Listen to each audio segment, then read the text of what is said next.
Have you got a brand that you're proud of, you're passionate about, it has a cool story, and you really want to build a connection with your audience?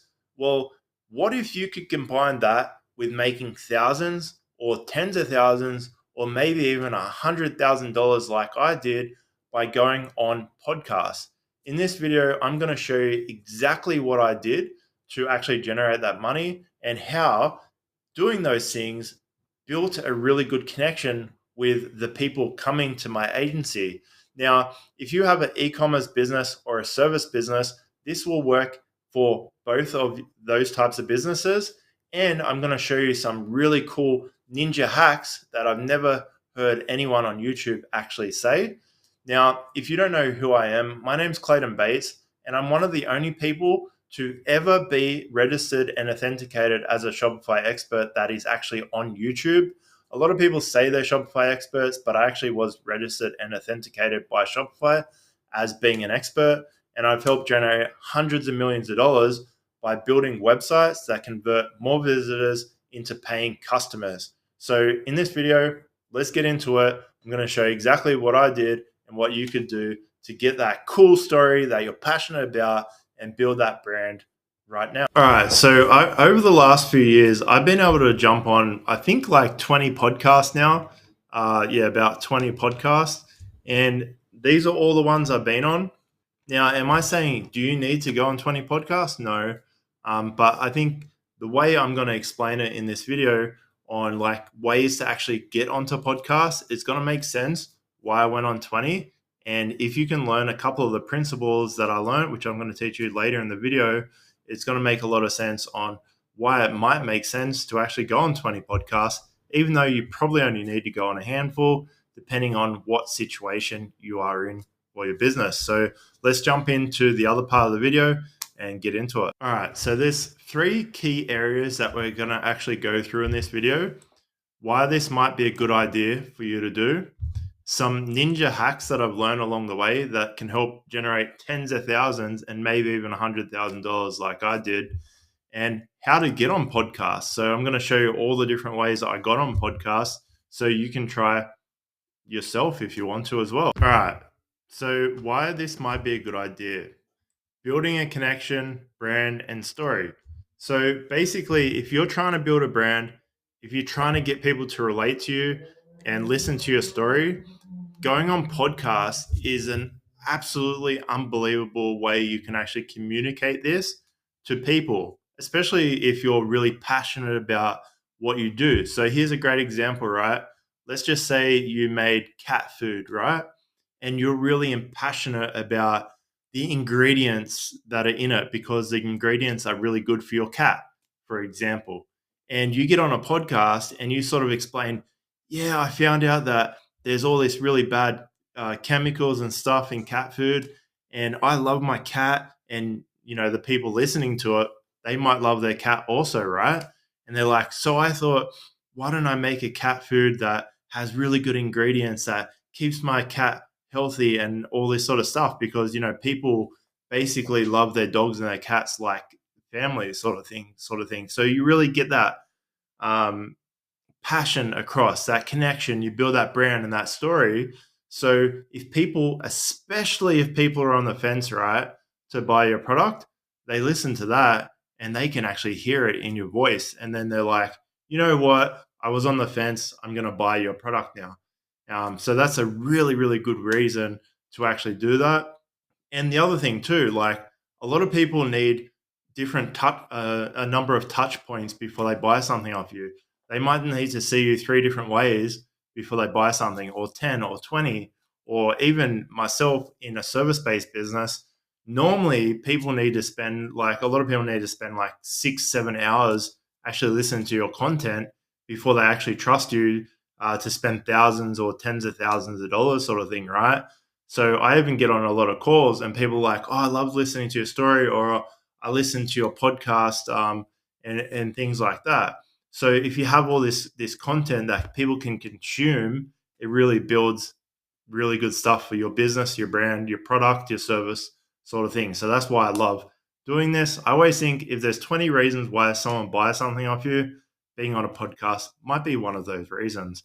And the closer you are to 20 reasons, the more likely you're going to convert your visitors into paying customers or clients. All right, ninja hack number 1, the about page. This is a page I never hear people talking about on YouTube, and I can't believe why more people don't talk about this. And the thing I've learned when I've done heat mapping software tracking on people's websites and stuff is that hardly anyone will go to your about page. 1 to 5 people out of 100, maybe, sometimes even lower than 1%, right? But the people that read your whole story, they're super highly likely to convert into a customer. That page, if someone reads it, is one of the highest converting things you can do on your website. So a ninja hack that we've been doing lately is putting like a story video or a podcast and then having a discount under it. So basically they can watch or read your story and things like that. When they get to the bottom, when they're super likely to buy something because they've watched or read everything, there's a little discount where it's like, hey, we really appreciate you reading our story or listening to our story. Here's a 5% discount that you can use at the checkout because we appreciate that you listen to it or whatever, right? Do you know how many people use that discount? It's crazy. And one of the reasons why I think a lot of people don't actually talk about this on YouTube is because a lot of people don't test stuff. So they're just like, hey, this worked and that's it. So this is what I've learned. The about page, super important. A little 1%er. You do 21 percenters and it's going to make a massive difference in your business. All right, the next ninja hack is having a killer offer early in the podcast. This is super, super important that you do this. Now, a lot of people on the podcast or run podcasts, they're going to tell you that don't promote your stuff until the end. They'll give you an opportunity at the end. And let's face it, right? A 1-hour podcast, a small percentage of people are going to make it to the end. So it's your mission to get something that doesn't sound too like against their rules early on. So if you have like a really cool free offer early on that you can actually say in the podcast without making it sound really bad, I'm going to actually show you how to do that in a second. So here's a great example, right? Early on, one of the first questions that someone's probably going to ask you on a podcast is, tell me a little bit about your business, what you're up to at the moment. And here is something that I've done that absolutely got so many people to actually contact me. So basically, I'd be like, oh, hey, I run an agency, Inspire Small Business. We build and rebuild websites. One of the other cool things that we do is we actually give people a free video review of their website going over tips and suggestions to improve conversions on their website, completely free. So basically, we build websites and we have this really cool free offer that we give people. And that's like in the first 5 minutes, basically. And a lot of people are going to watch the first 5 minutes, right? Let's say you sell fragrances, right? And you're like, oh, hey, we developed this really cool fragrance that people love. And on our website, we actually do this really cool thing where we give people a free sample when they come to our website. So yeah, we really love like giving that really free value out, things like that. We sell the fragrance and it's something that I'm really passionate about. So it's like early on, you like drop that little bomb sort of thing, or what's another one? You sell hair products, right? And you could be like, this is off the top of my head, right? Oh yeah. So we sell these hair products that improve doing people's hairs at a salon or something like that. And we even give people like this really cool free PDF that actually walks them through how to use the product and some tips and suggestions when they're using products on their client's hair or something like that. Pretty cool early on. It's not really like, oh, hey, come buy our thing or something like that. You're sort of saying what you do and how you're a little bit passionate about this really free, cool offer that you actually do. So that's really important to do early on because, like I said, most people are going to give you the chance to really promote your business right at the end, and a small percentage of people are going to be at the end, and that's just the way the world is. A lot of people are going to be at the front. So you really want to try to get that free offer. Every time I've done this, I've got lots of people contact me early on. So really important that you do that. All right, the next ninja hack is 7 hours plus touch points, which I sort of went over a bit earlier. Basically, if people watch 7 hours of your content, or if they've interacted with something you've created 10, 15, 20 times, they're super highly likely to buy something off you when they interact and watch a lot of this stuff. So, for example, when I get clients, a lot of them, like I said, have watched my podcast, my about story, things like that. If you're selling products, maybe they've watched a podcast about how passionate you are about styling people's hair, how passionate you are about the cat food or dog food, how passionate are you about creating a t-shirt that makes people feel good and really go after what they want in life, things like that. So that's a little ninja hack I learned also. The next ninja hack is jump up and down before the podcast. So now I'm standing up. I actually learned this from Tony Robbins, right? So especially if you're nervous, and I get really nervous about stuff like this, you need to get the blood flowing through your body sort of thing. And I was watching this video, how Tony Robbins, I think even still now, he has this little trampoline before he goes out on stage. He jumps up and down on it. So, for example, jump up and down to get the blood flowing in your body, and you'll be less nervous. It'll flow better when you're on there and stuff like that. And if you are super nervous, I probably should have said this at the start, but if you are super nervous, I have a little hack in the next part on how to actually get on podcasts, which will make it a little bit easier, and you won't be as nervous if you actually go down the path that I'm going to explain in the next part. All right, how to get on podcasts. Number one, people you know plus reaching out for free. So this is completely free way to do it. So basically what I did, if we actually go here, a couple of these podcasts. So for example, this one right here, economics. Basically, that's a Debutify podcast. So I actually helped generate tens of thousands of dollars for this company. I used to promote their theme years ago, and I can't remember if they asked me or if I asked them, but I jumped on their podcast sort of thing. So I already had a relationship with that company when I got onto that podcast. And then basically this podcast here, DTC Slingshot, the Ascent down here, I actually knew these two guys from a program that I was in. And I think I asked them to be on their podcast, or maybe one of them asked me. And these three things, free to get on, basically. And then the other really cool thing is that these two guys, I already knew them. So talking to them, I wasn't as nervous, basically, on the podcast. And when I went on this first one, the Beautify podcast, because you probably don't know this, but I'm extremely introverted. I'm pretty shy at certain things. I always am forcing myself to go out of my comfort zone and things like that, which I've got a lot better at over time. And basically, when I was on that podcast, I was so nervous. I was like, I was shaking a little bit. I was that nervous sort of thing to go on it. So actually going on some podcasts where you actually know the people, it can really help. And I wish I did that little jump up and down before I went on those, because it would have got my blood flowing a little bit. Because the thing about this is the other thing you got to think about when you're on podcast, right? Is that some of these people are paying a lot of money for you to be on their podcast in the first place. So you want to show up and really do your best, because one, your audience is going to listen to it. And sometimes like people are paying thousands of dollars just to have you on their podcast, when they're paying like editors, people do thumbnails, things like that. So you want to be the best version of yourself. You really want to be pumped up. You really want to think about it. And then the other thing too, on top of that, if you've went on a couple where you know the people and stuff, you start to get a good idea of like what type of questions people ask. Because out of all these podcasts, I'd say like 25% of the questions are very similar to all the podcasts. And then probably 50% of the questions are super similar on most of the podcasts. So basically, if you go on a couple, you're going to know how to handle most of these.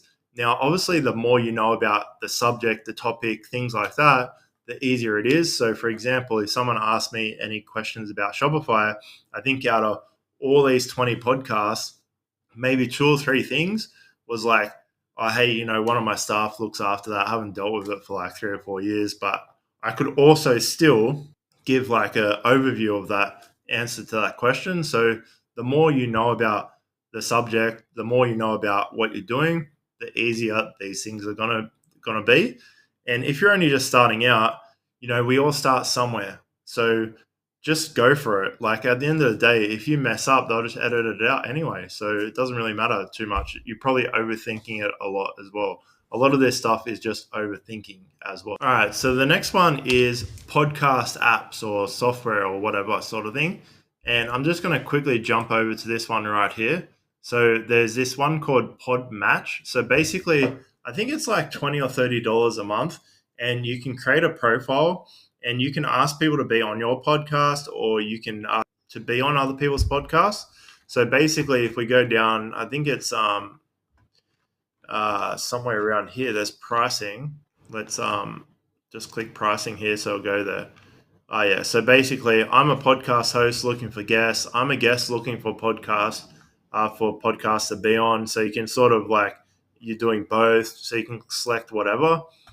Now, I think this might be in USD or AUD. I can't remember. I think maybe it's USD. But see how it's like $32 a month. Now, if you hired someone to get you on podcast, it's going to cost hundreds, maybe even thousands of dollars to do it. So if you're just like testing the waters and stuff, this is a really good option. $30 a month. And look what's sort of included. So public guest one sheet for SEO sharing, receive 3 matches, new matches every 4 hours, which is really cool. Basically, you have some matches and things like that, and then you can like message them. Start 6 new message threads every 4 hours, so you can message up to 6 people every 4 hours. What I actually did when I was doing this is I set a reminder every single day before I started. I would actually log in, started my work. I'd log into this app and actually just message 6 people. I would receive these 3 new matches. Probably 1 or 2 of them made sense to message them, and then I'd go find some other people to message. You can pin up to 5 members, unlimited access to hosting, explore page, automation, add pitch on your guest one sheet. Is there anything else here that was good? Yeah, so all that sort of stuff. This one is like taking it to the next level. I'll leave a link below for this. But I got on about, I think, 4 or 5 podcasts doing this. So if we go back to this page, I think it was like, maybe about 4 podcasts I got on from doing it this way. And like we're going to learn in the next part of the video, $30 a month and a little bit of work yourself is much cheaper than thousands of dollars, which we're going to get into in the next one. So it really depends on your budget and what you're trying to achieve. All right, so the next one is freelancers. Now, I hired, I think, 2 freelancers to do this. The first one I hired was Nicole. I'm pretty sure she's in the US. Now, basically, Nicole, this is her service here. So she can get you on 3 podcasts for, at the moment, I think it's this. And basically, what she did, she got me on 3 or 4 podcasts, and it made me $70,000. So most of the money out of the 100K that I actually earned was from Nicole. And I think one of the things which I'm going to talk about in like an overview of my thoughts and stuff is why it was possible for her to help me on. So she only did 3 or 4 and it made nearly all the money. I'm going to talk about why that was possible. But basically, freelancers are sometimes good for things like this. Now, it's very hit or miss. I always think freelancers compared to an agency is like so hit or miss. So you could come to a place like Fiverr, right? And you could hire like three different people similar to Nicole, and one of them is okay, and the rest is a really bad experience. Agencies is a bit similar as well, but a lot of the times with agencies, you can really look into their business and things like that and get a good idea. And they're normally more professional. It's not normally easier to reach out to people in agencies and stuff like that. So basically, I'll leave a link to Nicole's profile here. So if you're interested, check out the link below.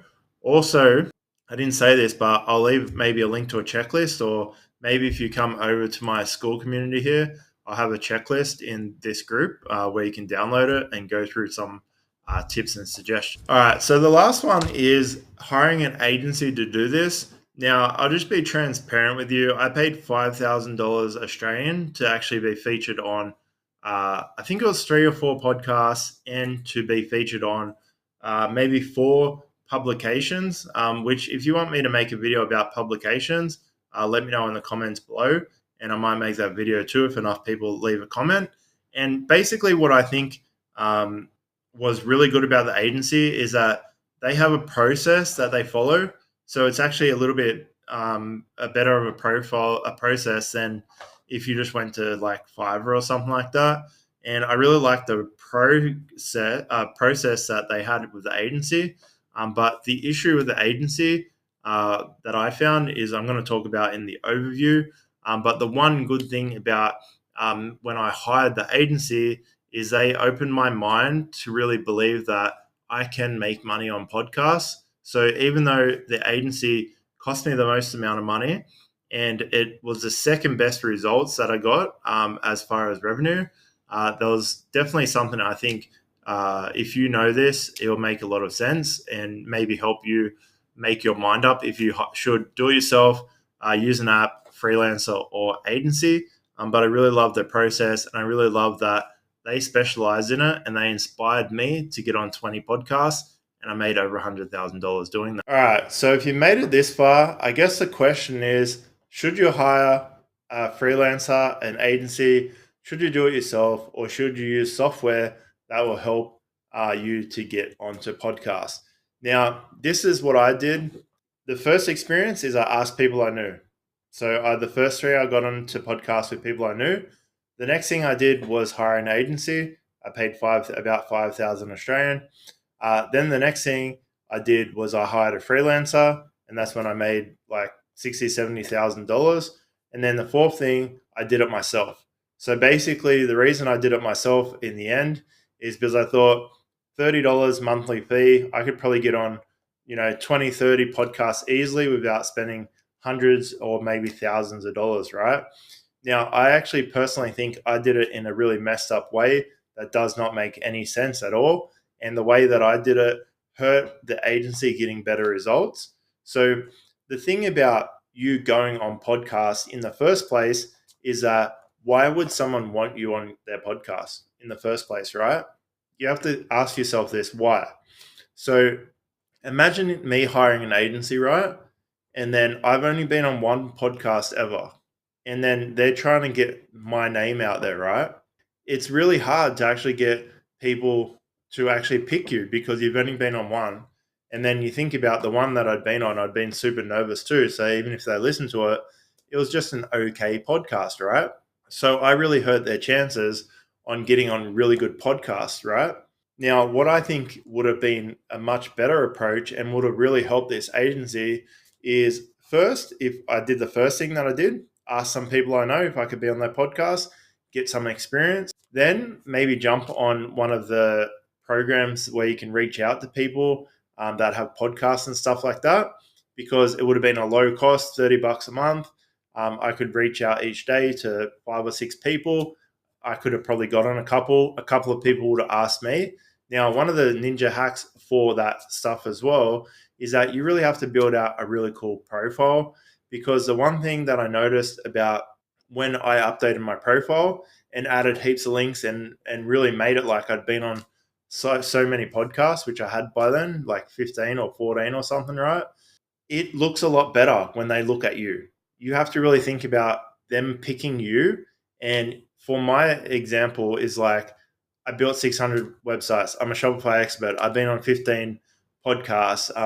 I've helped generate hundreds of millions of dollars online, things like that. When you keep stacking these things on top, and which I always talk about, is that if there's 20 reasons why someone buys something off you or picks you for a podcast, if you have nearly all of those 20 things, it's going to be more likely that they'll pick you.